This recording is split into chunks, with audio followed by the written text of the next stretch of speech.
Entrou.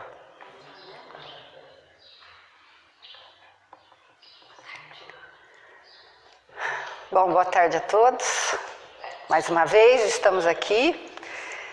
E continuando então o nosso estudo, nós paramos no Eu não vim destruir a lei, depois a gente falou sobre as 3 revelações. E na sequência, ainda no Mateus capítulo 5, versículos 17 a 48, nós temos 6 pontuações do Mateus para os ensinos que tinha na época de Moisés, até quando Cristo veio. Então nós vamos ver isso aqui. E o contraponto que Cristo colocou. Ou seja, nos ensinamentos de Moisés, não é que ele destruiu os ensinamentos, né? Como diz, não vim destruir a lei. Ele colocou amor naquela lei. Deu uma continuidade naquela lei, mas nos mostrando como que eu vou colocar olho por olho, dente por dente? Com amor. E por quê? Uma coisa sutil, tá? Só que eu quis assim, colocar pra gente de forma que nós entendêssemos, na verdade, como colocar isso no nosso dia a dia. Como entender isso? Como eu argumento comigo para eu colocar esses ensinamentos na minha vida? Não matarás. Porque eu não mato a pessoa só tirando a vida dela. Assim, muitas vezes com pessimismo, existe milhões de maneiras. Não adulterarás. Não é questão só de homem trair mulher, mulher trair homem. É um monte de significado. Né? Então, entre outras coisas, eu procurei trazer uma mensagem que nos levasse mais a fundo. Que a gente entendêssemos esse Deus de poder e de amor. Tá? E tanto que eu coloquei hoje como título, já para a gente ficar animado, acalma-te e espera fazendo o melhor que possas. Tem uma lição que a gente vai ver do Emmanuel, psicografia do Chico, nosso Chico querido e amado, que fala sobre acalma-te, que a Deus tudo é possível. Está em Mateus 19. E ele discorre sobre isso. Então a gente usou isso também para falar sobre... Porque eu já estou falando isso antes, porque o comecinho aqui hoje está meio assim, meio forte, tá? Meio, né? Então, mas passou aí 5 minutinhos, a coisa já vai ficar mais clara, certo? Hoje mais um estudo sobre o Evangelho de Mateus, onde observamos a sequência maravilhosa que ele utiliza para se fazer entender quanto ao objetivo do seu evangelho, porque na época ele escreveu esse evangelho para tocar os corações dos judeus, tá? Que estavam iniciando, né, o cristianismo nascente. E claro que ele continua falando aos nossos corações, necessitados de consolo e de verdade. E hoje, vamos na sequência, continuando o nosso estudo, ler vários ensinamentos que o Cristo nos deixou com o objetivo de sempre nos ensinar e nos estimular a viver de forma equilibrada para atingirmos a transformação interior. E eu vou transcrever aqui abaixo, que se encontra em Mateus capítulo 5, versículos 17 a 48. Peguei do Evangelho, da tradução do Haroldo Dutra Dias, direto do grego. Não sei se vocês sabem, mas o Haroldo vai, né, numa cirurgia, fez de um joelho, agora vai fazer do outro, e a gente deseja para ele muita saúde, que dê tudo certo, que ele continue sempre falando do Evangelho com a gente, que é essa fonte que nos traz tanto conhecimento. Não penseis aí agora o Evangelho, 17 a 48. Não penseis que vim destruir a lei ou os profetas. Não vim destruir, mas cumprir. Pois amém. O que é amém?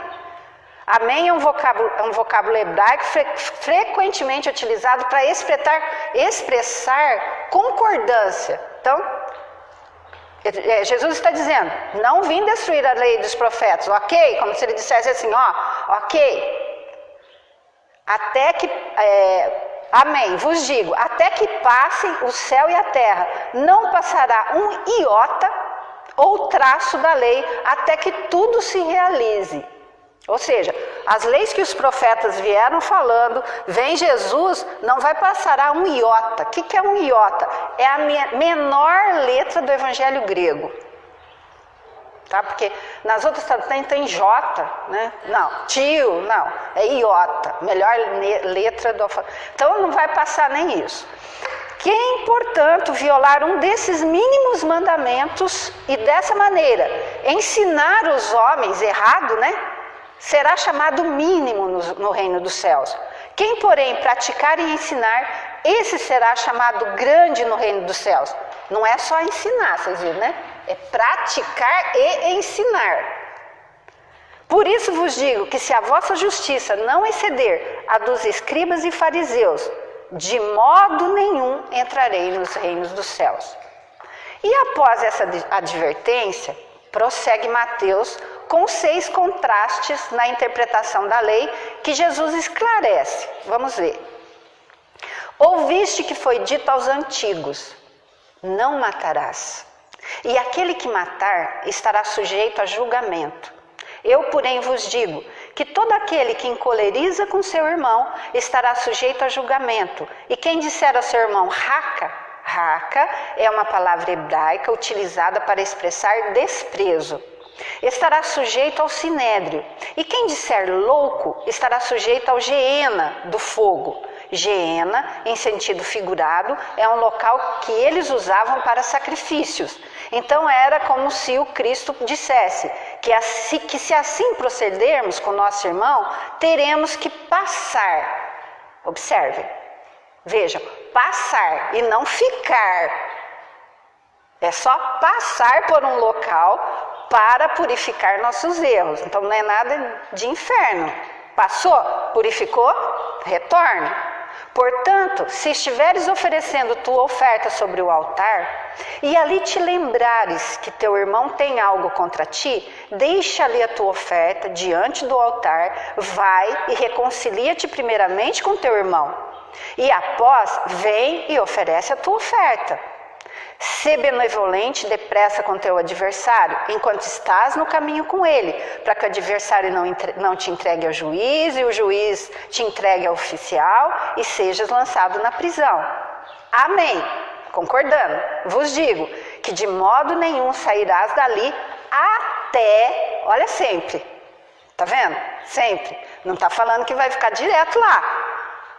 Amém vos digo que de modo nenhum sairás dali até que restitua o último quadrante. O que é quadrante? Moeda romana utilizada na época, que é mais ou menos assim hoje, 5 centavos. Né? A menor moeda que a gente tem. O que também nos dá a entender, vejam, que o ser não vai ficar eternamente na prisão. Vai ficar até restituir o que desequilibrou no outro. E isso é muito importante a gente ter noção. Ouviste que foi dito, não adulterarás. Eu, porém, vos digo que todo aquele que olha uma mulher para desejá-la, já adulterou com ela em seu coração. Portanto, se teu olho direito te escandaliza tem o sentido de algo que nos cause estrago, destruição. Arranca-o e lança-o de ti, pois é melhor que se perca um dos teus membros do que seja lançado o teu corpo inteiro no geena. Geena a gente já viu o que é. Se a tua mão direita te escandaliza, corta e lança-a de ti, pois é melhor que se perca um dos teus membros do que vá o teu corpo inteiro para o geena. E aí agora só uma explicaçãozinha, né? Se a tua mão te serve de causa de escândalo, corta, né? Ele colocou aqui. Claro que é uma figura enérgica. É enérgico isso, né? Uma coisa profunda. Que seria absurdo tomar-se ao pé da letra. E que significa simplesmente a necessidade de destruirmos em nós todas as causas de escândalo. Tudo aquilo que de uma certa forma traz desequilíbrio para o outro, mas que principalmente traz desequilíbrio para mim. Então eu tenho que dar um jeito de arrancar isso de dentro de mim. Vê como que Jesus foi enérgico. A figura dele é forte. Arranca e lança de ti. Ou seja, é o teu orgulho que está fazendo mal para o outro? Meu filho, dá um jeito. Arranca isso de dentro de você, porque isso vai te fazer mal. É a tua inveja? É o teu orgulho? É a tua maledicência? Quando você abre a sua boca, está fazendo mal para alguém, arranca isso de dentro de você. Porque isso não está fazendo mal só para o outro, faz mal para você também. Continuando. E essa explicação que está aqui, ela consta no Evangelho segundo o Espiritismo, tá? Foi dito: quem repudiar sua mulher, dê-lhe carta de divórcio. Eu, porém, vos digo que todo aquele que repudia sua mulher, exceto em razão de infidelidade, a faz adulterar. E quem se casa com a repudiada, comete adultério. Então, aquilo que eu já falei, né? Esse adultério e significa muita coisa para a gente, né? Adulterar, trocar, fazer com que... né? Outra vez ouviste que foi dito aos antigos: não perjurarás, e pagarás ao Senhor teus juramentos. Eu, porém, vos digo para não jurar de modo algum, nem pelo céu, porque é o trono de Deus, nem pela terra, porque é o estrado dos seus pés, nem por Jerusalém, porque é a cidade do grande rei. Nem jures pela tua cabeça. Achei tão interessante isso, porque não podes tornar branco ou preto nem um fio do teu cabelo. Então como que você vai falar, não, eu juro, porque antes eles tinham essa coisa, sabe? Eu juro pela minha cabeça, né? Tem gente que fala, juro pela minha mãe. Ô coitada, ô dó. Seja, porém, a vossa palavra sim, sim, não, não. O que excede disso é do mal, tá? Agora vejam que não é um sim, sim, não, não de falta de educação, né, gente? É um sim, sim, não, não de que eu me coloco, mas eu sempre tenho aquela possibilidade, não é que eu vou concordar com tudo que o outro está dizendo, né? Sim, sim, não, não, ou eu vou... Não, eu vou simplesmente me colocar de forma sempre educada, assim como Jesus sempre fez. Jesus nunca foi radical. Ele nunca trouxe os ensinamentos dele de forma radical.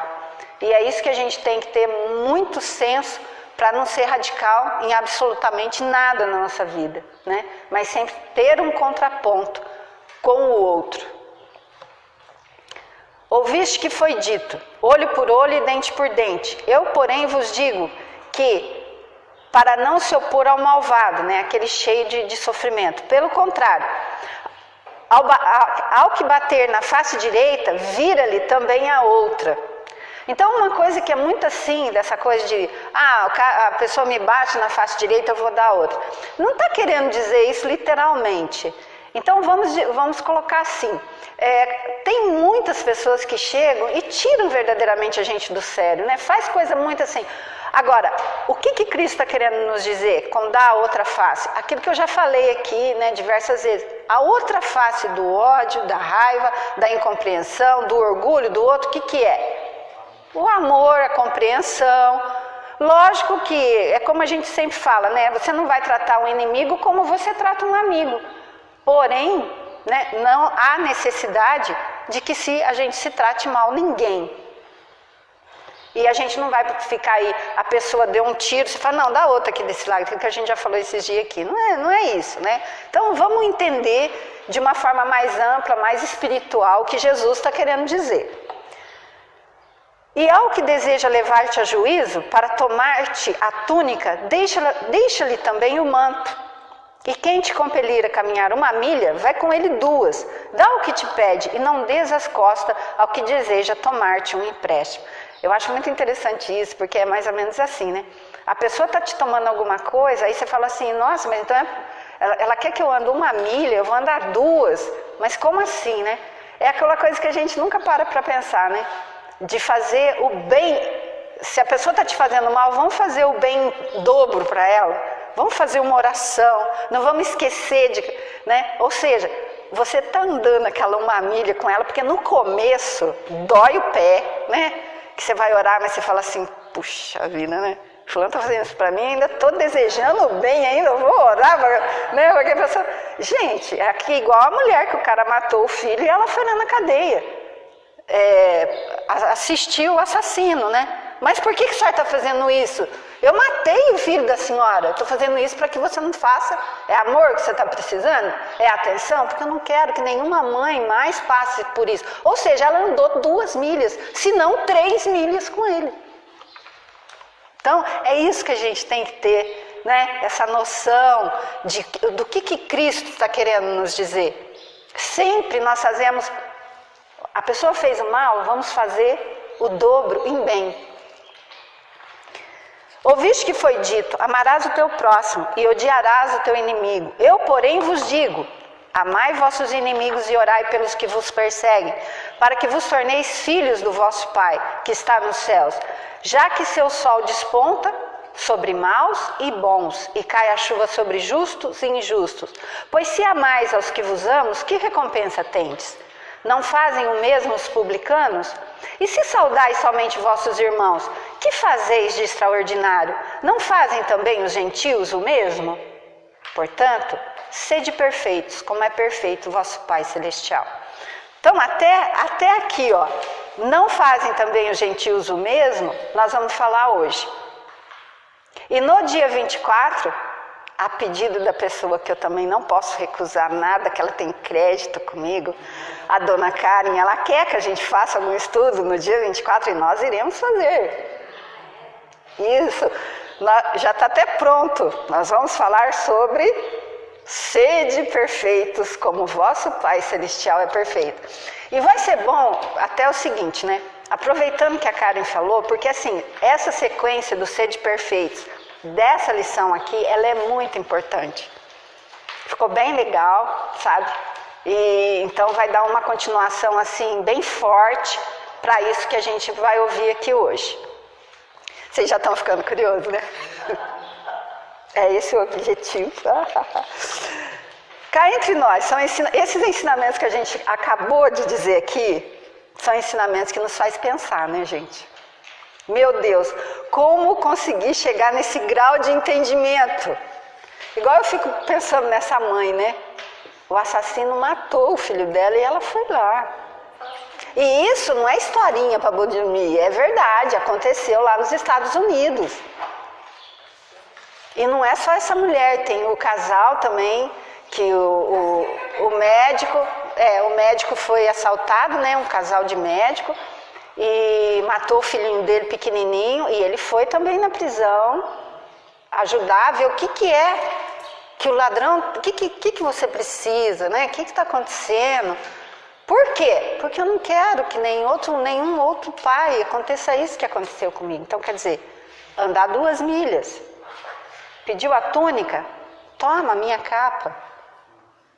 Você tá um pouco mais... Então, mas aí é isso que eu estou falando aqui. Mas como que a gente vai conseguir chegar nesse grau?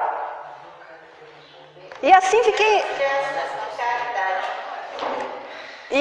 fiquei a pensar em uma maneira didática para passar esses ensinamentos, de mergulharmos nesses ensinamentos de forma que desse uma vontade da gente entender, de procurar cumprir. Porque a gente precisa, não é nem amansar, é domar, porque a coisa é feia, né? Como diz uma amiga minha, imagina, pisou no dedinho do pé, você já quer dar um safanão? Agora tira uma coisa muito maior, aí você quer arrebentar, né?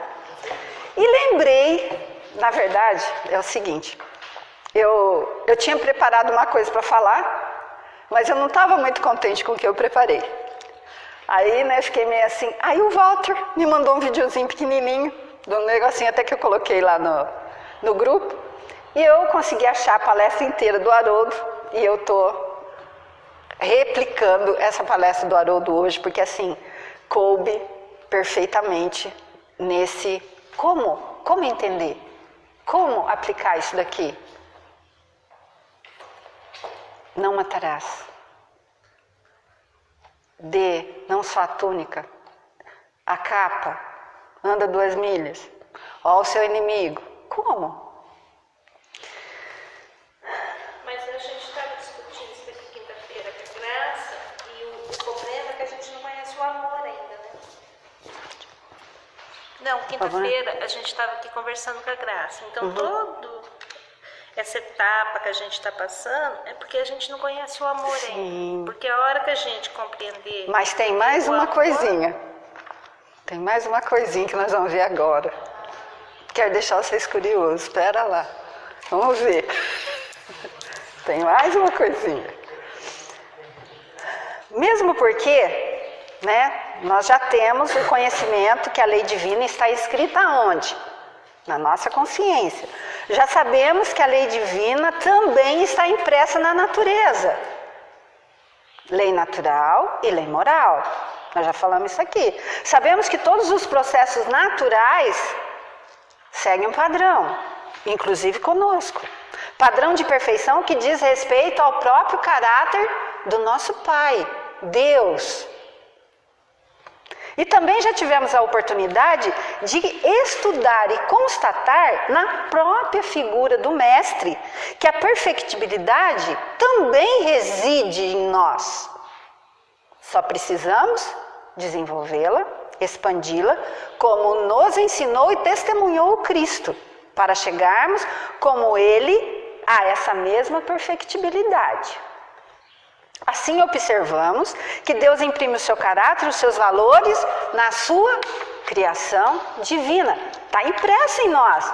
O que a gente vê, o que nós já conseguimos enxergar de beleza na criação, que a gente fala, nossa, ó fulano, ó um Chico, ó, né, Jesus, ó Divaldo, ó Madre Teresa, Papa, né, Francisco, olha que pessoa, tá?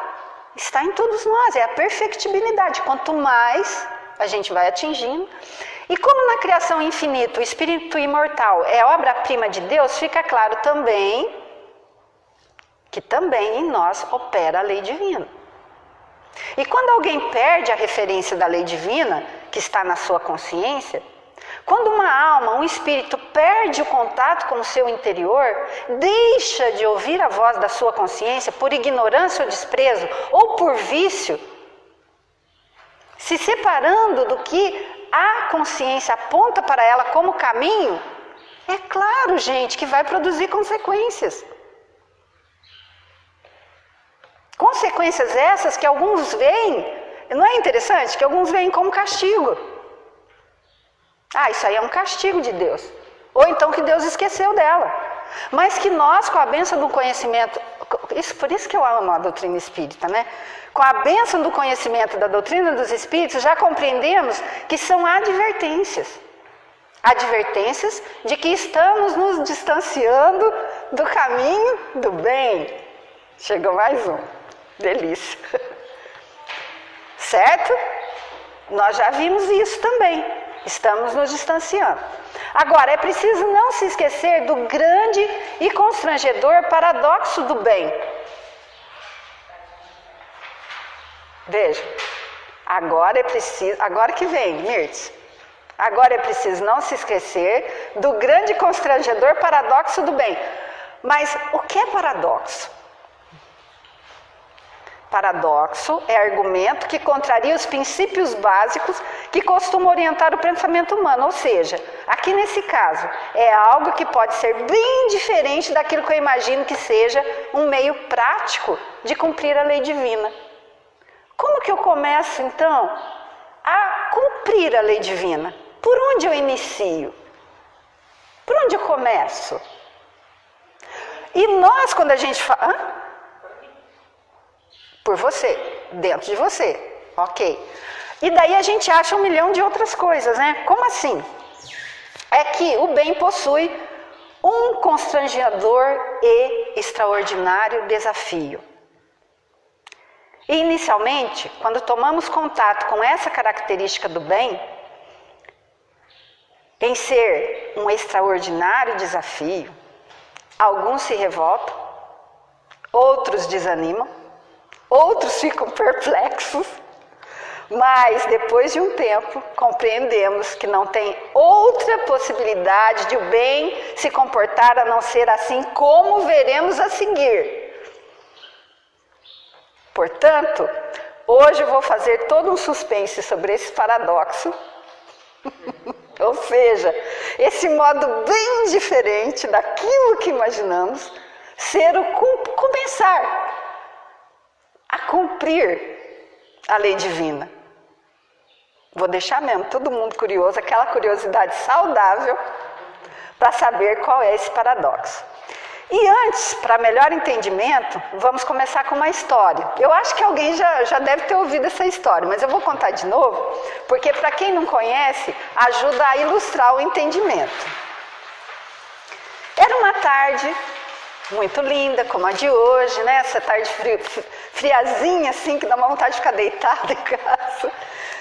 E um grande grupo se reúne numa sala para receber treinamento de um profissional.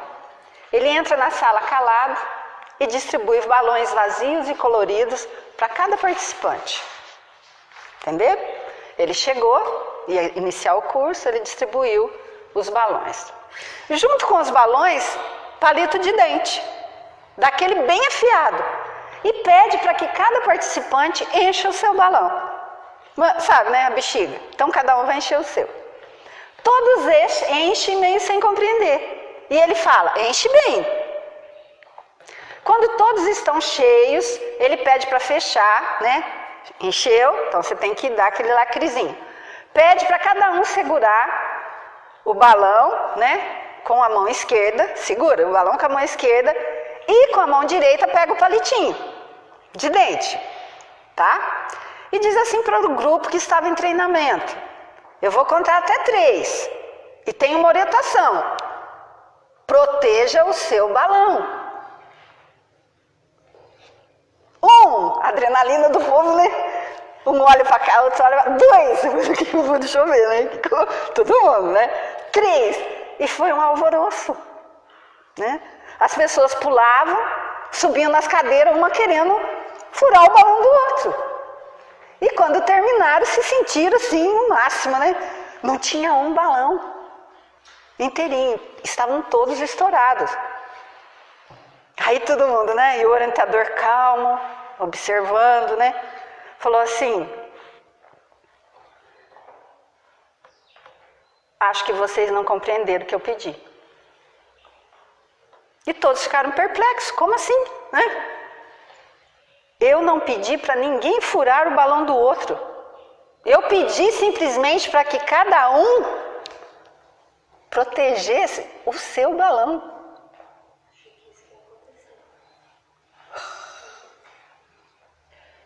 Entenderam? Pois bem, percebem que esse é o grande desafio do espírito que encarna na Terra? Nós estamos aqui, gente, para proteger o nosso balão. O seu balão são os propósitos que te trouxeram a esse mundo. O seu balão são as razões que fizeram com que você estivesse encarnado nessa presente existência. O seu balão são seus sentimentos. O seu balão são os seus deveres inalienáveis, intransferíveis, personalíssimos. Não importa se o dever do outro é governar um país. O que importa é o seu. Porque acredite, ao desencarnar, você não vai prestar contas sobre a presidência do Brasil. Você prestará contas sobre os deveres que te trouxeram a essa existência corporal atual. Então eu coloquei já do presidente assim, pra gente já vir, né, de lá pra cá. Não tem a ver com ninguém, nem com o presidente, nem com isso, nem com aquilo. Mas eu tenho que tomar cuidado quem que eu vou colocar lá, né, lógico. Mas eu não vou. Eu não tenho que ficar batendo no balão dele. Eu tenho que ajudar de alguma forma. Fazer o que eu posso fazer. Mas eu não vou bater no balão da Mara, nem da Karen, nem da Jocely. Eu não estou aqui para isso. Mesmo porque cada um tem. Nós temos aquilo que a gente merece. E aquele negócio, né? A mudança tem que começar em quem? Em nós. Nós estamos em um mundo de provas e expiações e eu vou falar muito isso no Sede Perfeitos. Nós estamos num mundo de provas e expiações e tem determinadas coisas que eu não paro para observar que sou eu que tenho que fazer o certo. Eu não tenho que me preocupar com o que o outro está fazendo, mesmo porque eu não vou conseguir mudar o outro. Mesmo porque eu não consigo nem mudar a mim mesmo do jeito que eu quero. E a gente vai falar isso no Sede Perfeitos. O seu balão são as afeições que você construiu, os corações que se ligam a você, que te respeitam, que te admiram, que vieram te dar suporte, né, cara? vem dar suporte. Portanto, que você precisa proteger também. Hoje nós chegamos aqui, já estava tudo arrumadinho, cadeirinha, dá esse suporte, né? Maravilhoso. Falei, gente, adoro, amo.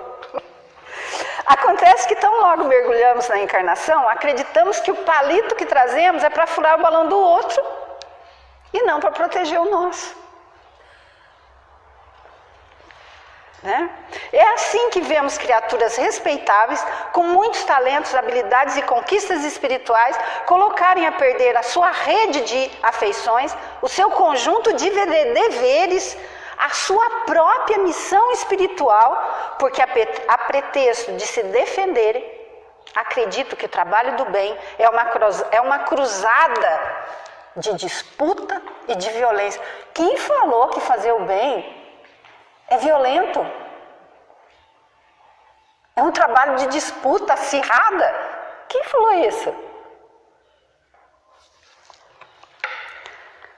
Esse é o desafio, a gente entender que não é isso. Mas nós viemos hoje, nesta tarde, refletir no como, então. Como? Como ler a lei divina nos processos da natureza? Como ler a lei divina em nós? Não só na dimensão espiritual, gente, não só na dimensão espiritual, como também na nossa dimensão física.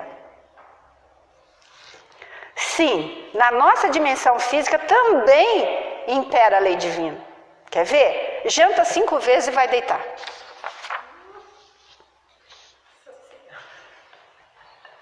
Eu não estou acostumada a jantar. Aquele dia eu comi o salgadinho aqui, eu demorei para dormir, porque eu não estou acostumada. Entende? Então muitas vezes a gente faz coisas que a gente não respeita o nosso próprio organismo.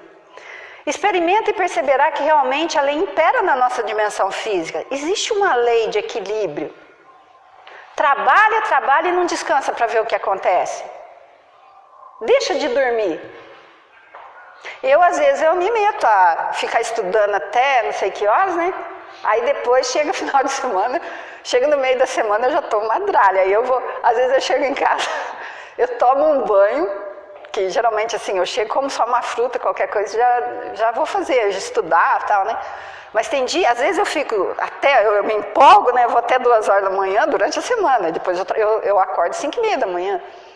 Aí chega, eu tô, nossa, uma tralha. Aí eu chego em casa, tomo um banho, deito e durmo, né? Aí meu marido chega e fala pra minha mãe, o que aconteceu? Ah, tá cansada. Porque a gente não aguenta, não é assim, né? Você se empolga no dia, mas no outro dia você vai ter que dar conta do que você fez. Imagina, com o seu organismo. Né? E percebemos que a lei de Deus também opera no nível emocional. É preciso estar atento às nossas demandas de sentimentos e emoções.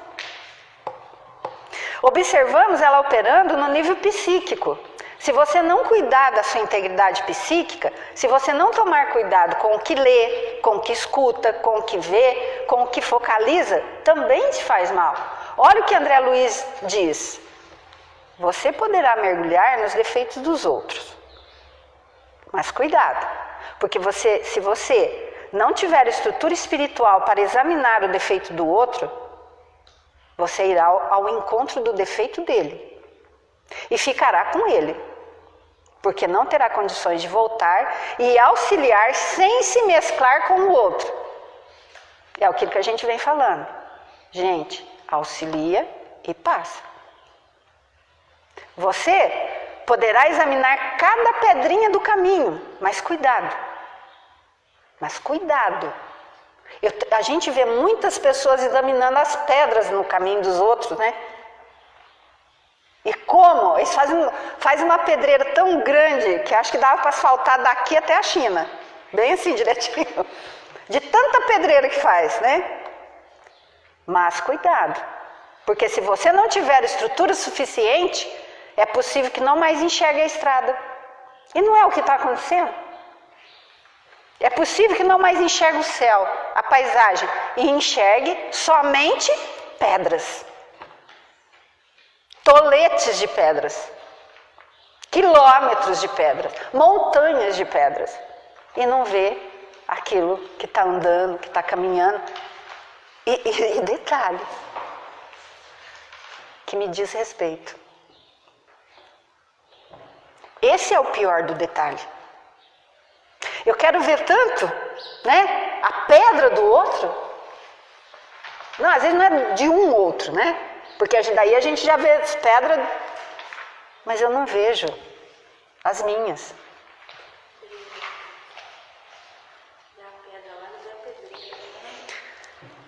E isso é normal, viu, gente? Porque quanto mais eu aponto, menos eu estou prestando atenção em mim. Isso não precisa nem ser religioso para saber. Qualquer um. Quanto mais eu estou apontando, menos eu estou olhando para mim. Por isso, Casimiro Cunha, pelas mãos do Chico, escreveu uma frase preciosa: não deita limão nos olhos. Para quem viu a mensagem que eu coloquei lá na página do Face, aquela alma simplifica, simplifica. Então, o Casimiro tem uma partezinha lá que ele coloca: não deite limão nos olhos. Não permita que seu olhar seja azedo para olhar o outro. Porque nós precisamos ter um olhar de compreensão. Porque, gente, até chovendo molhado, porque eu também preciso de compreensão.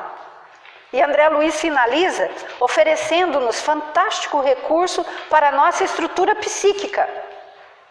Focaliza sempre o bem. Vamos parar com essa história. A gente quer ser feliz? Ok. Vamos parar com essa história de ficar vendo o mal do outro, de ficar vendo... Isso aí é coisa primordial, de ficar, sabe, se martirizando, porque martiriza até, né? Fica maçante isso. E vamos prestar mais atenção na gente. Focaliza o lado bom do outro, focaliza a virtude, porque aí o amor virá ao seu encontro. É questão de sintonia. Esses dias eu estava prestando atenção, né? Tinha uma pessoa falando mal da outra tal, e até concordei com algumas coisas assim. A gente é tão... Não, eu concordei aqui dentro de mim, entendeu? A gente é tão carne, né? Aí depois, quando eu estava estudando isso daqui, eu parei assim, me veio a pessoa, acho que os espíritos amigos são ótimos, né? Porque daí, quando eu parei assim, eu estava estudando, né? Aí veio, né? O meu espírito guardião e falou assim: ó, para aqui, não vai pra frente não. Eu fiquei pensando na pessoa, eu falei assim: não, realmente ela é assim, sabe? Eu também sou isso, aquilo, mas ela tem esse lado bom. E ela desenvolvendo esse lado bom dela, tá levando ela a fazer tanta coisa boa. E ela vai aprender com esse lado bom dela a fazer, de uma certa forma, acertar esse lado ruim. Porque é assim que acontece com a gente. Não é o nosso lado bom que está... Não é essa vontade de estar aqui, de estudar, que está nos fazendo... Porque a gente já se reconhece em erro.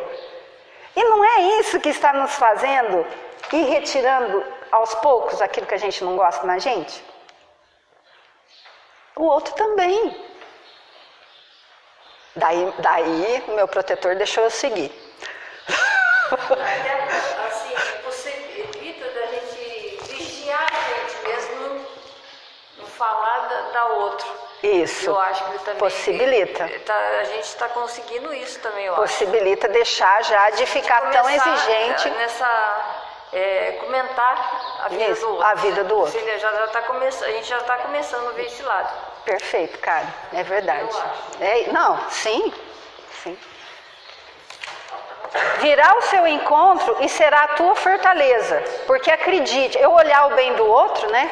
As virtudes do outro, virá o seu encontro e será a tua fortaleza. Porque acredite, nenhum de nós aqui possui estrutura psíquica para vencer todo o mal na Terra. Nenhum de nós. Não chame essa responsabilidade para você. Sinceridade, eu vou tirar uma foto do lembretinho que eu tenho no meu computador lá na empresa. Eu escrevi, porque eu era muito assim. E por isso que eu agradeço a Lilian de eu estar estudando o Evangelho, porque me abriu demais a minha mente nesse sentido. Andréia, está escrito assim, eu vou tirar a fotinho e vou mandar no grupo. Você não é Deus, está escrito. Porque eu queria ser Deus, queria resolver tudo. Para, como assim? Não resolve nem a vida, não consigo resolver nem a minha vida, vou ficar resolvendo, entendeu? Para, escrevi bem grande, porque às vezes eu esqueço ainda.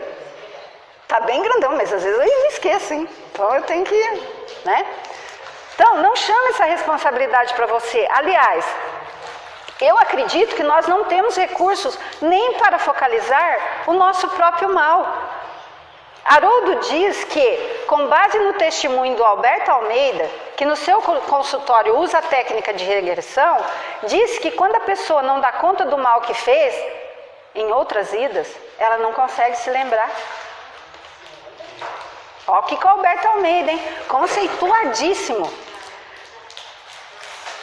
Por quê? Porque ela não dá conta. Se não temos os recursos para enfrentar nem mesmo o mal que se esconde em nós, por que estabelecermos uma cruzada contra o mal no outro? Contra o mal no mundo? Portanto, é preciso respeitar esses limites psíquicos. E não é do outro não, gente. Eu estou falando isso aqui, dá a impressão que eu estou falando que eu vou respeitar o limite psíquico do outro. Não, não é respeitar o teu limite, Mirtz, que eu estou falando isso, é o meu. Porque eu não vou dar conta. Eu não estou dando conta nem do meu. Isso é o quê? Para nos lembrar o quê? O que eu posso fazer então? Orar. Ah, isso eu posso. Ah, isso eu posso. E tem até uma história do Chico, né?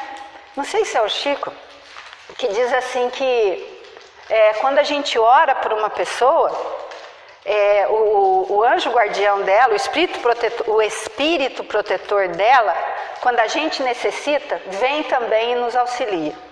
Então, se eu oro para Karen, oro para Mara, oro para Alessandra, para Jocely, aí o que vai acontecendo comigo? Os espíritos protetores delas também vão se afeiçoar a mim. E uma hora eu precisar, eles também vão me ajudar. Olha que coisa linda isso. Uma troca.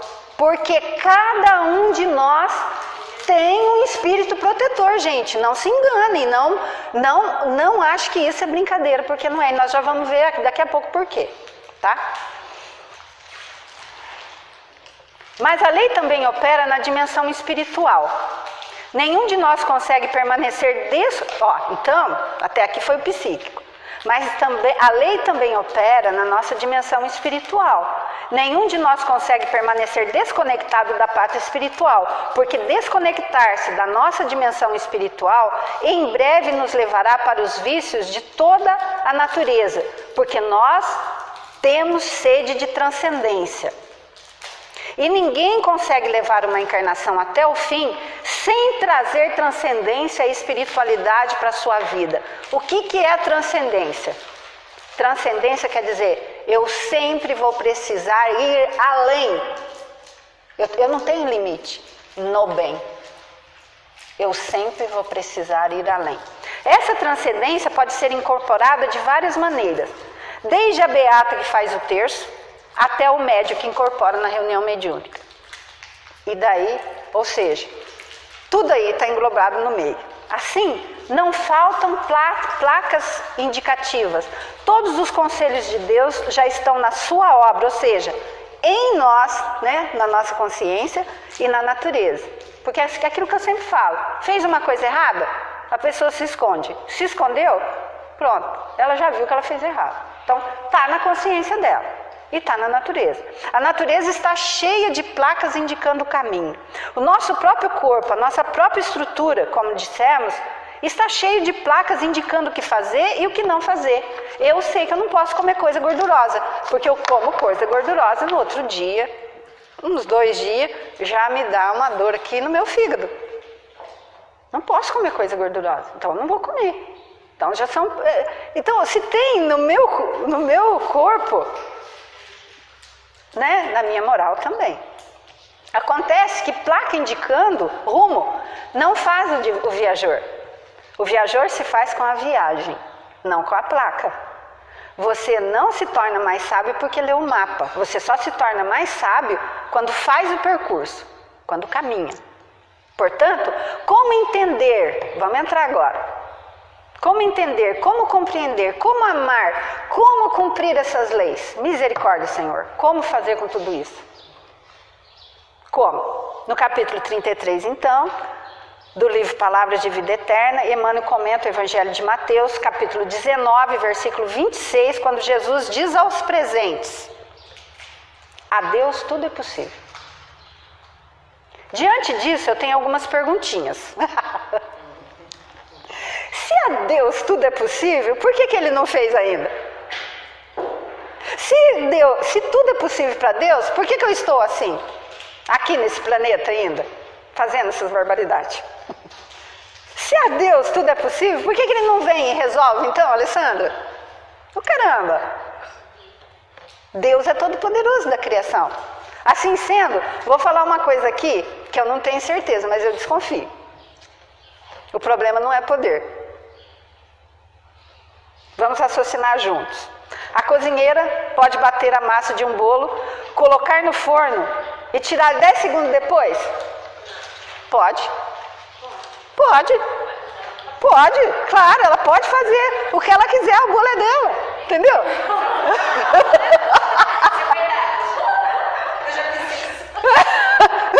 Entendeu? Pode. Ela pode bater a massa do bolo, colocar na forma e jogar fora. Eu já vi minha mãe fazendo isso. Esqueci não sei o que eu ia para pá, joga fora. Pode. Tem alguma incapacidade? Não, né? Pergunta: você quer fazer um bolo? Bom, se você quer fazer um bolo, você deve colocar o bolo no forno e tirar 10 segundos depois. Agora vem a resposta da Mirtz. Mirtz. Bom, se você quer fazer um bolo, você deve colocar. E agora nós temos condições então de repetir com o Paulo: o amor de Cristo nos constrange. E vamos desvendar esse paradoxo com a lição 33 do livro Palavras de Vida Eterna, que Emmanuel nos presenteou com o título Acalma-te. Portanto, eu vim hoje aqui falar apenas uma coisa, depois nós vamos embora. Já falou tudo isso. Você quer cumprir a lei divina na sua consciência e na natureza? Claro, né? A gente quer. Olha o paradoxo. Porque você poderá achar que eu vou falar milhões de coisas, tipo: sobe então uma montanha, faça caridade, dê seus bens aos pobres, faça uma dieta, durma mais, não fale mal de ninguém, não mate, não morra, não arruma confusão com ninguém, enfim. Porém, inicialmente, veja, diremos: se você quer conhecer, compreender, amar e cumprir a lei divina, inicialmente, acalma-te. Olha a dica do Emmanuel. E eu vou dizer por quê. Aliás, não vou nem dizer, eu vou ler, né? Emmanuel diz assim: seja qual for a perturbação reinante, acalma-te e espera, fazendo o melhor que possas. Porque o Evangelho nos ensina a espera proativa. Cristão não espera sentado e nem deitado. Cristão espera no seu posto de trabalho, trabalhando. Isso nos lembra o caso do senhor bem velhinho, que chegou para o Chico e disse: Chico, eu estou parando, irmão. Eu vou parar de trabalhar aqui no centro com você? Meu problema de coração é grave. E o médico falou que a minha vida está por um fio. Eu preciso parar de trabalhar. O Chico falou assim: meu irmão, Dr. Bezerra está aqui do lado e está te dizendo que quanto mais a gente trabalha, mais o fio engrossa. É claro que Dr. Bezerra de Menezes não se referia ao trabalho físico, que levaria ele a um infarto, não é isso? Mas se referia à permanência dele no trabalho espiritual, que faria o quê? Faria com que ele permanecesse conectado com a espiritualidade. É a mesma coisa, nós estamos acostumados aqui a fazer um trabalho, aí a gente fica doente, lógico, a gente não pode se locomover, é uma coisa. Ah, mas eu estou com uma coisa, não vou ficar em casa porque, né? Não vou vir mais, seu Oswaldo, não estou muito bem, né? Não, mas enquanto eu estou trabalhando, eu estou conectado com a espiritualidade. Portanto, acalma-te e espera, fazendo Continua Emmanuel.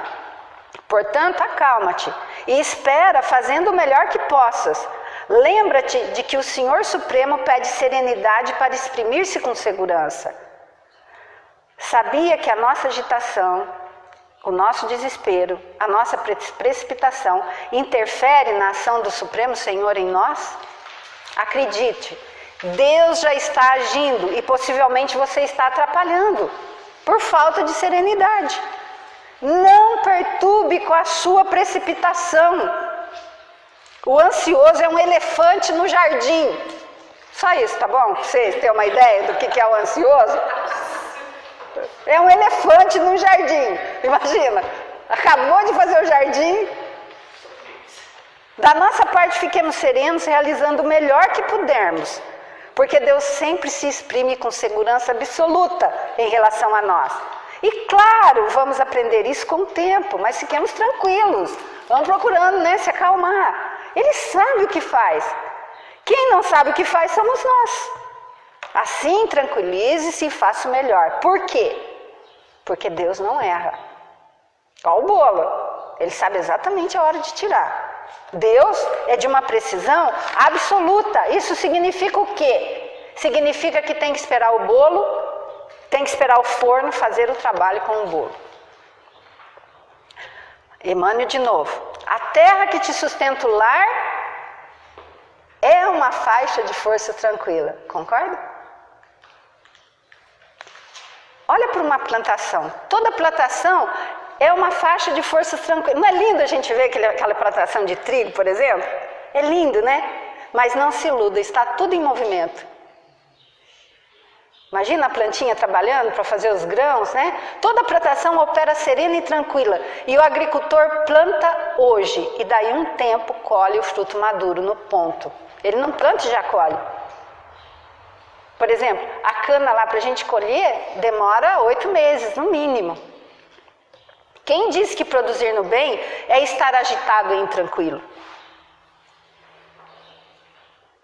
Tem gente que se desestabiliza para fazer o bem, gente. Não é interessante isso? Fica desestabilizado. Observe que a movimentação por si só não é trabalho no bem, diz Emmanuel no livro Pensamento e Vida. As regiões inferiores do mundo espiritual estão cheias de pessoas agitadas, mas aquilo não é trabalho. É perturbação. Olha agora, Emmanuel de novo. O fruto que te nutre representa um ano inteiro de trabalho silencioso da árvore generosa. Haroldo diz que quando chegou no local do evento onde foi fazer essa palestra, ficou paralisado. Quando viu um ipê amarelo, completamente florido, ele ficou paralisado e em choque. E ele diz, você olha para o ipê, mas acredite, toda aquela formosura é fruto de um ano inteiro de trabalho daquela árvore maravilhosa e generosa. E atenção, as flores vão cair. Porém, ela voltará a trabalhar em silêncio, serena, em paz, como que atendendo à lei do Criador. Deu para compreender? Emmanuel de novo. Cada dia que se levanta é convite de Deus para que lhe atendamos a obra divina em nosso próprio favor. Ou seja, atender a obra divina nos remete para o meu dever, a minha cota, a minha função, o meu posto de trabalho. Portanto, onde eu estiver, que eu ofereça o melhor de mim.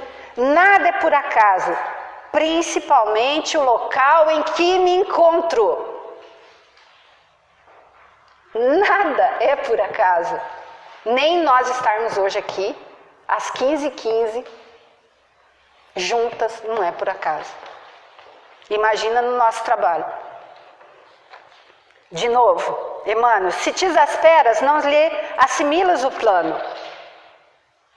Olha só, se você está ansioso, nervoso, desesperado, sem confiança, você não percebe o plano de Deus que se revela a pouco e pouco. Deus não dá o plano todo. Isso nós aprendemos com Paulo apóstolo, na estrada de Damasco, quando ele pergunta a Jesus: Senhor, o que queres que eu faça? Jesus por acaso entregou uma... Peraí, Paulo, peraí.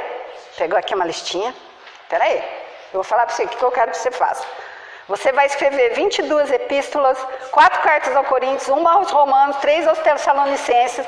Algumas vão se perder, ponto. Peraí, o que mais? Ah, e também terá que ficar no deserto com a Áquila e a Prisca. Com o Áquila e a Prisca.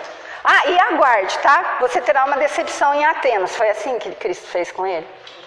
Entregou? Não, né? Não. Quando estudamos as 3 revelações, observamos como Deus manifesta seu plano, ou seja, aos poucos. Até para nos revelar sobre a espiritualidade, Deus nos revela aos poucos. E a nossa missão? Portanto, quando Paulo pergunta: Senhor, o que queres que eu faça? Jesus lhe diz: entra na cidade. Veja, Jesus só disse isso: entre na cidade. Consegue captar a mensagem? E eu estou ansiosamente querendo saber, segunda-feira, o que eu vou fazer lá no meu trabalho, que eu não sei se nem viva eu estarei. Eu não sei se eu nem vou estar desencarnada. E eu não consigo nem passar o meu final de semana direito, porque eu não sei o que eu vou fazer segunda-feira com o problema que eu estou lá. Acalma-te. E espera. Faça o teu melhor agora.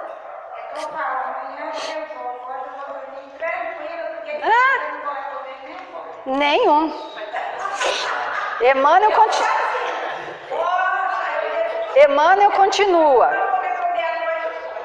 E Emmanuel continua: se te afeiçoas a gritaria, não lhe percebes a voz de Deus. Se te afeiçoas a gritaria, não lhe percebes a voz.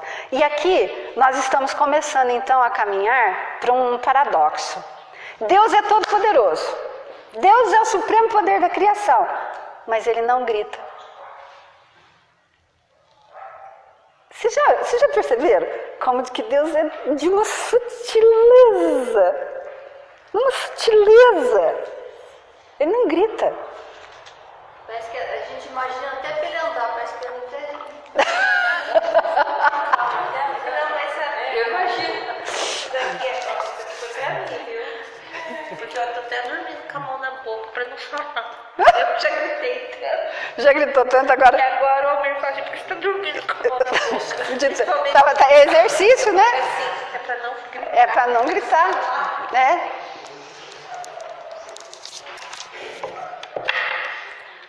Por que paradoxo? Essa lição está na história do profeta Elias. Elias cometeu um equívoco, fruto do fanatismo religioso, que já vimos aqui, não vimos, Silvanice? Elias, né?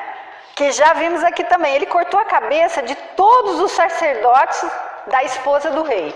Não foi? Lembra? A Alessandra não estava aqui, mas você leu, né? Ah, o Henrique contou, eu falei na evangelização também. Que belezinha, ele levou a história lá. Naturalmente que ele, lógico, né, gente, o Elias foi jurado de morte por ela, porque aquele que com ferro fere, com ferro será ferido, ainda que seus propósitos sejam religiosos. Ainda que as suas intenções sejam a doutrina dos espíritos. Se você ferir alguém, você será ferido. Não vamos esquecer isso. Ele, se vendo perseguido, fugiu, ficou sentado debaixo de uma árvore e veio um anjo e disse que Deus queria falar com ele. E ele foi para um deserto, entrou numa caverna e ficou esperando Deus. Está lá em Reis, viu, essa passagem. E aí deu um relâmpago, começou a dar uns trovões, aí ele pensou: agora é Deus. E saiu da caverna, mas não era Deus. Ele entrou de novo na caverna e aí começou uma ventania que derrubava árvores. Sabe aquele barulho de vento assoviando? Ele pensou: agora é Deus. Ele saiu de novo da caverna e não era. Entrou na caverna. Quando ele entrou na caverna, caiu uma tempestade forte. E por que será que a cada demonstração de força da natureza ele pensava que era Deus? que estava chamando ele para fora. Porque no nosso imaginário, Deus vem com poder, e com poder de esmagar, com o poder de apontar o dedo. Ó, Alessandra! Com o poder de humilhar. Alessandra, você fez isso? Agora você vai ficar ajoelhada no milho? Na frente de todo mundo? E falar quais são os defeitos de todo mundo, e machucar, e falar que a Mara não veio no estudo, na frente de todo mundo. Só que aí, veio uma brisa suave. E Elias saiu porque ele estava se sentindo sufocado lá dentro da caverna. Mas ele não imaginava mais que era Deus. Porque pensou que Deus tinha desistido. Aí veio aquela brisa, né? Olha como isso é altamente simbólico, gente.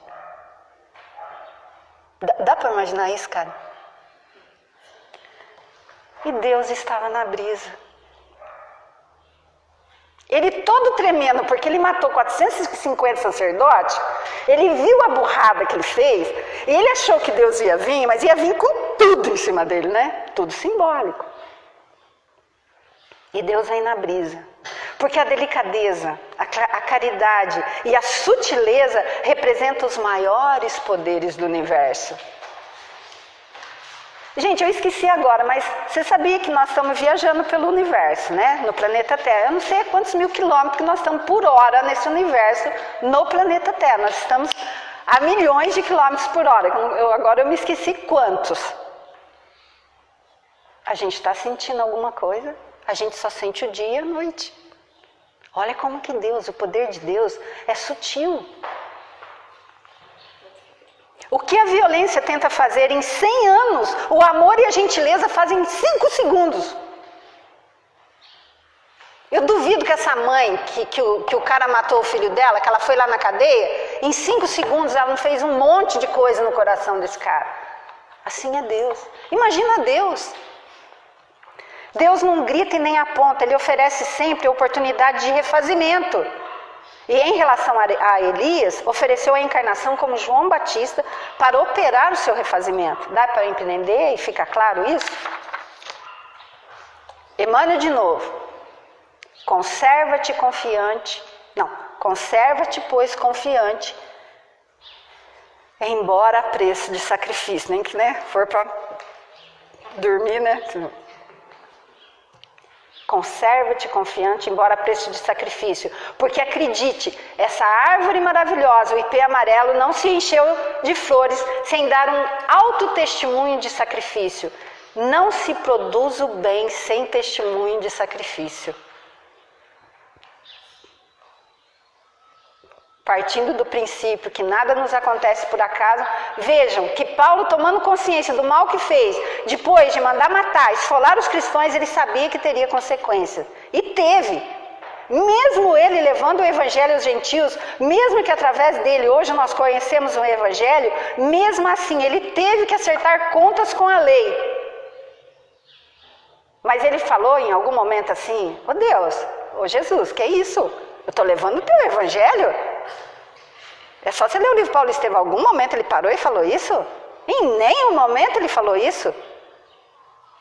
Aliás, ele apanhava, ele dava graças a Deus. Ele falava: ainda bem que eu estou apanhando, que eu estou, né, queimando meus débitos. É ensinamento, mas é para quem entendeu. Mas se manteve firme, Paulo se manteve firme e confiante até o fim. E por quê? Por que ele se manteve confiante até o fim, mesmo apanhando? Ele chegava nos lugares e ele apanhava. Teve um lugar que ele chegou, que ele saiu de lá quase morto. Quase morto. Os caras acharam, os dois que estavam junto com ele, acharam que ele estava morto. De tanta pedrada que ele levou. E por que ele não desanimou? Porque ele já tinha entendido a lei divina. E é isso que a gente não entende. É aquilo que eu falo para vocês. Pisou no dedinho, você já quer chegar e... Jogaram tanta pedra nele que ele acharam que ele estava morto. E ele agradecendo. Emmanuel, de certo encontrarás ainda hoje corações envenenados que destilam irritação e desgosto, medo e fel. Porque esse, gente, é o problema de cumprir a lei divina. Você começa a cumprir, encontra corações envenenados que destilam irritação, desgosto, medo e fel, não é? Aí você fala assim, quanto mais eu rezo, mais assombração aparece. Às vezes esses corações estão dentro da sua própria família. Às vezes estão no seu ambiente de trabalho. Às vezes estão ao seu lado, na mesma instituição espírita. Ainda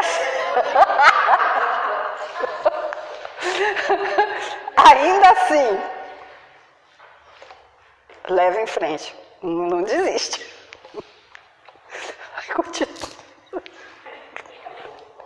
Continua, essa foi forte, na mesma instituição espírita.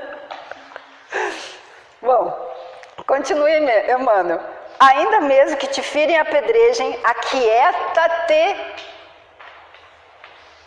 e abençoa-os com a tua paz. Porque assim, gente, a paz é uma bênção. É por isso que vão fazer de tudo para tirar ela de você. E o meio mais prático de você paralisar uma pessoa é tirar-lhe a paz. Sem paz, ninguém faz o bem. Sem paz, ninguém cumpre a sua missão corretamente. Sem a paz, ninguém ama. Porque o amor pede paz. E Deus, que é todo-poderoso, a quem tudo é possível, só se expressa na paz. Guardem isso, porque esse é o grande segredo. Você só vai sentir Deus agindo na sua vida quando você estiver em paz. Mesmo com turbilhão à sua volta. Mas onde vai dar isso, Andréia? Minha Nossa Senhora. Se o modo prático de compreender e cumprir a lei divina é manter-me serena em sintonia com Deus, mantendo a minha paz, para que o meu desespero não perturbe a ação de Deus na minha vida, se esse é o segredo, onde vai dar isso, gente? O que vai acontecer se eu proceder assim? Emmanuel diz. Agora, o que Emmanuel diz? Se eu proceder assim, em paz. Os desesperados tornarão a harmonia. Os doentes voltarão à saúde. Os loucos serão curados. Os ingratos despertarão. Aí a gente pensa, né? Aquela vizinha, ô vizinha ingrata, deixei ela pôr o muro um pouquinho mais para cá, olha o que ela está fazendo agora. Ah, deixei ela pôr o lixo na minha lixeira, aí agora ela toma a lixeira inteira. Ô ingrata! E eu esqueço, né? Que o vizinho falou que eu podia pôr o carro na garagem dele e eu todo dia me atraso para tirar o carro. Eu só penso na ingratidão do outro. Não é verdade? Então vamos, né? Os ingratos, os ingratos despertarão, né? Os loucos serão curados, né? Não é os outros lá fora não, gente. Mas não está falando, entendeu, né? Está compreendendo a situação da coisa toda. Então tá bom. Em suma, todo mal é temporário. Esse coração que hoje está na sua família, que é um ingrato, ele vai reconhecer, ele voltará à gratidão. Por quê? Porque por que nós temos essa certeza? Porque só a gratidão é eterna. Só a gratidão pode permanecer. E toda ingratidão é temporária, porque todo mal é temporário. E nós já vimos isso aqui com o Gregório no livro Libertação. Né? 800 anos lá no... E eu não vou contar de novo, porque quem quiser vai ler lá, né? O livro Libertação e vai saber o que é, porque agora não vou contar mais. Saulo de Tarso se transformou em Paulo. E vocês acham que em algum momento, depois de despertar para a espiritualidade, ele voltou a ser Saulo? Não, ele continua Paulo até hoje, muito melhor ainda, né? E já se passaram 2000 anos. Sabe por quê? Porque só o Saulo, egoísta, maldoso, intransigente, orgulhoso, é temporário. Todo Paulo, amor, bondade, humildade, é eterno. Saulo foi temporário porque somos criados para o amor. E quando descobrimos o amor, não tem volta. Por isso Paulo é eterno. Toda vez que focamos no nosso melhor, isso vai durar. Pode ter certeza. Toda vez que retribuímos o mal com o bem, vai durar. Agora atenção. Muita atenção. Tudo que fizermos no mal, teremos que refazer. E refazer se chama reencarnação. Portanto, acredite, uma das coisas mais preciosas que eu aprendi com o Espiritismo é porque eu reencarnei. Para refazer algumas coisas que eu não dei conta. Algumas não, bastante. Vou reencarnar mais. E vou reencarnar muitas vezes ainda.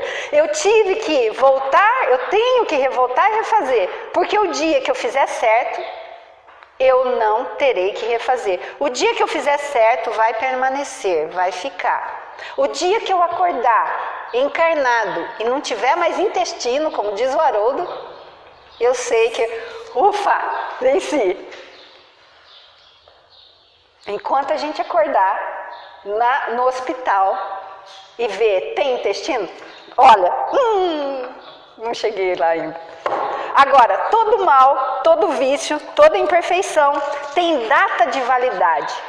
Vai acabar. É da lei. Não existe mal eterno. Por isso não existe inferno eterno. Não tem. Portanto, já sabemos. E agora vem o paradoxo. Não sei se estão enjoados já de ouvir. Eu falei que vocês iam sair perplexos daqui hoje, tanto ouvi eu falar paradoxo. Alguns vão sair daqui revoltados, outros desanimados, outros perplexos, mas alguns compreenderão. O paradoxo é o Todo-Poderoso Deus, que detém o supremo poder, onde para ele tudo é possível, tudo, porque não há limite para o poder de Deus. Sim, esse mesmo Deus estabeleceu uma lei, que nos diz Emmanuel nessa lição. É da lei do Senhor que a luz domine a treva, vírgula. Todo mundo vai ficar perplexo depois da vírgula. Por isso estou fazendo suspense. Quer ver? Você acha que tem mais no universo mundo de expiação ou prova ou mundo de todos? Vamos ver, chuta aí, gente. Vocês acham que no universo tem mais mundo de expiação e prova? Então agora vocês vão... Mas assim, ó, agora que são elas. Dá uma olhada para o sistema solar. Dá uma olhada para Mercúrio, Vênus, Marte, Júpiter, Saturno, Urano, Netuno, Plutão. Olharam? Agora, vocês sabiam que no nosso sistema solar só tem um planeta de expiação e provas? Só tem um. Nós estamos aqui. E adivinha qual que é? Sim, o planeta Terra. Portanto, detalhe, nós somos minoria. E você estava achando que estava tudo perdido. Você estava achando. Gente, a parábola é das 99 ovelhas perdidas ou de uma ovelha perdida? Uma. Certo? Agora olha para o sistema solar de novo e entenda que só tem uma ovelha perdida. Que detalhe, já está a caminho de se encontrar. Sim, somos nós, do planeta Terra. Aqui no nosso sistema solar. Portanto, aí tem gente que fala assim, ah tá, vai passar por um monte de regeneração. Mas e quem não regenerar? Não encarna mais nesse sistema solar. Entenderam? Vai lá num outro sistema solar que tem um mundo começando a se formar e vai nascer peludo. Sem aparelho de barbear. Sem chapinha. Não vai ter chapinha. Não vai ter manicure. Gente, não fala assim, como vai querer Não tem cabeleireira. Tá? Não tem nem tesoura, pra vocês terem ideia. Não tem, ainda não. Então, é muito sério essa coisa da evolução. Um dia eu estava num curso, eu não esqueço isso. A moça pegou e falou assim, mas Andréia, você está falando aí que o espírita fala que nós estamos no... Não, a hora que eu falei que era espírita, ela falou, tira uma dúvida minha. Porque você está falando... o espírita geralmente fala, eu não estava falando, é ela que me perguntou.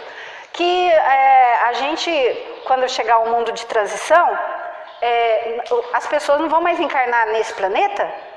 Mas e daí, né? Não, o que vai acontecer? Eu falei, bom, daí a gente também acredita que não tem inferno, né? Ela falou, ah tá, sim, também não tem inferno. Então, não vai mais reencarnar nesse sistema solar. Ela falou, nossa.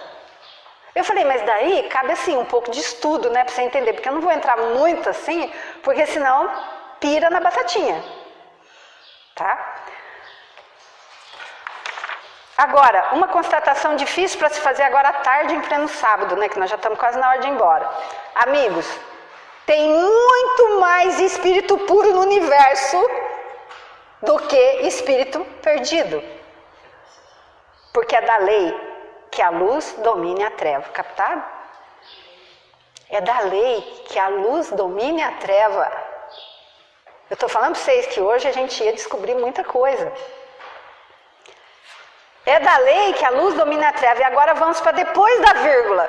É da lei que a luz domine a treva sem ruído e sem violência. Por isso que a gente às vezes a gente acha assim, né? Deus esqueceu do planeta Terra, não é possível. Olha quanta coisa que está acontecendo, mas o bolo não está pronto. Nós já aprendemos. Porque é um toma lá da cá. Eu fiz, eu vou ter que ressarcir. Eu fiz, eu vou ter que ressarcir. Tem gente fazendo. E tem gente ressarcindo. E tem gente fazendo, tem gente entendendo. Tem gente evoluindo. Aí vai chegar uma hora que aqueles que realmente não querem nem saber, não encarnam mais nesse sistema. Gente, não é nem nesse planeta. Não vai ver nem os planetinhas que a gente vê aqui. Maravilhosos. Por isso nós estamos passando por uma transformação. Sim. A Karen falou, nós estamos passando por uma transformação muito grande. Então, sem ruído e sem violência. O poder de Deus não tem nada a ver com violência. Porque a força do amor está na sua não violência. O amor não se autopromove, não tem marqueteiro. Ele brilha. E às vezes por brilhar, ele se divulga naturalmente. Mas ele não faz alarde. É por essa razão que nenhum de nós, filhos de Deus, vamos encontrar o nosso Pai se exibindo. Algum dia apareceu uma mão assim no céu e falou assim, ó, meus filhos, eu estou vendo o que vocês estão fazendo, vão ajoelhar no milho. Nunca. Nunca. Deus não se exibe. Por exemplo, pode passar uma tempestade aqui, derruba todas as casinhas de João de Barro, derruba os ninhos, morrem filhotinhos. Mas ó, presta bem atenção nessa história aqui, ó. Morrem filhotinhos, devastam-se floresta pelas forças da natureza. Veja, da natureza sábia. Porque se de vez em quando não tiver uma tempestade, a gente ia morrer sufocado aqui. Tá? Então, natureza sábia, que trabalha conforme a lei divina. Porém, essa mesma natureza, após a tempestade, em silêncio se recompõe. Minutos depois de cessar a tempestade, ela já está se recompondo. E guardemos isso como um grande ensinamento para nós. Veremos o João de Barro de novo construindo seu ninho, sem reclamar. O campo volta a florir, sem reclamar. Ah, não vou florir mais não. Veio a tempestade? Agora acabou. O João de Barro, então, não quero nem saber. Não. Passado alguns meses, você encontra o ipê amarelo, florido, o qual constitui para nós duas lições. A primeira lição é do poder de Deus e de sua inteligência. A segunda lição é o silêncio de Deus. Porque Ele está ali, silencioso e portentoso, exaltando o bem e a beleza, sempre. E tem gente que nem por um minuto reflete sobre essas lições. E principalmente, essa que é por demais profunda. O refazer da natureza após a tempestade. Também sem ruído e sem violência. Tanto que quando cai uma tempestade, você vê que, né, quebra a árvore, isso, aquilo. Daqui a pouco você chega ali, a árvore já está nascendo os tendãozinhos de novo, já está vindo, né, as florzinhas, então já tá tudo em ordem, tudo tranquilo. E assim conclui Emmanuel. Recorda-te que toda dor, como toda nuvem, forma-se em sombra e passa. Se outros gritam e oprimem, espancam e amaldiçoam, acalma-te e espera. Não esqueças a palavra do Mestre quando nos afirmou que a Deus tudo é possível. e garantindo o teu próprio descanso, refugia-te em Deus. Emmanuel deu um show nessa mensagem, né? Quer dizer, Emmanuel, né? Sem comentário, né? Deus é o nosso refúgio, gente. É isso. Esse é o paradoxo, porque a gente sempre pensa no bem, que Deus vai vir e vai curar alguma coisa, aquela doença, que Deus vai vir resolver meus problemas financeiros, que Deus vai vir. Mas Ele quer o bolinho dele, pronto. Ele quer que eu atinja a perfeição. Eu vou ter que ficar no forno, esquentando lá, porque Ele quer o pronto, Ele quer o perfeita. Ele é nosso refúgio. Na ação divina, no silêncio divino, na serenidade divina, nós vamos vencer todos os percalços. Lembremos, nos momentos difíceis, que achamos que não vamos conseguir, não vamos suportar, que é preciso voltarmos para dentro de nós, acalmar nosso ser, pedir forças para que possamos ser 1000 vezes mais fortes que nossas expiações. Porque com certeza conseguiremos nos vencer com Jesus no leme, buscando e aperfeiçoando o nosso ser com Jesus no leme. Obrigado, gente. Assim seja.